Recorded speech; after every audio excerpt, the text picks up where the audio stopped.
Lobliner, TigerFitness.com. Going out to Chris Jones, Physiques of Greatness. Check out that YouTube channel. It's good, it's funny. I like his style. Chris who? Chris Jones. Chris who? Chris Jones. One more. Chris who? Chris Jones. Okay, sorry. I can't help it. I love that shit. All right.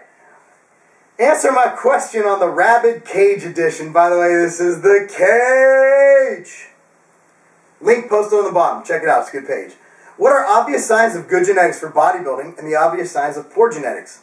Generally, I can tell, but the thing is, good genetics and bad genetics can only be overcome with great work ethic. Now, one thing I looked at is shoulders.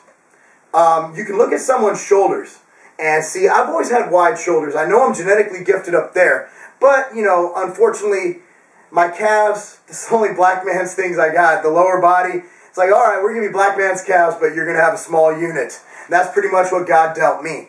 You know, my whole thing is, the sign of good genetics, wide shoulders.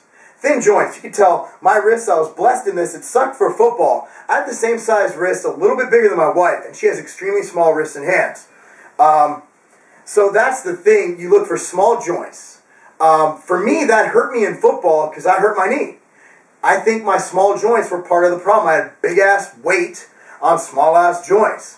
Small joints, wide shoulders. Now, you'll see people with sloped shoulders, and there are many bodybuilders who have become quite successful. In fact, Kurt Widener, my favorite bodybuilder in any organization, is WNBF Pro. His shoulders, if you look at him, he has tremendous traps, but his shoulders are naturally, his structure is that of a sloped shoulder. But he's done the most. His shoulders are some of the most striated, sick shoulders in existence. Now, there are certain things that help people get better muscle growth, which, for example, mesomorph. I don't really believe in body typing, but let's just assume those who can naturally put on weight and take off weight, relatively easy depending on their dietary needs, whereas an endomorph can go down to 2 calories, or an endomorph, or someone who has trouble losing weight and have trouble with that. But I think this can all be cured with hard work and dedication. There are certain things that we lack. Some people have big calves just from walking. For me, every single centimeter, I would say inch, but there's not many inches on them, I've gotten have been worked hard. You can say my arms are a genetic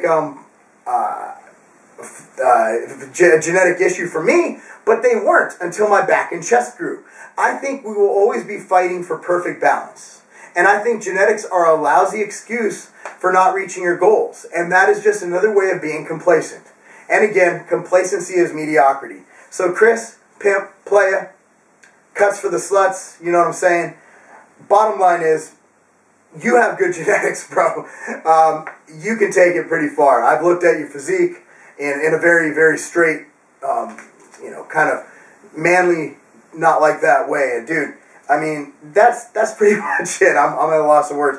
But yeah, those are how I can tell good genetics, bad genetics. And then when you start dieting, you can really tell. Marc Lobliner, TigerFitness.com. Peace.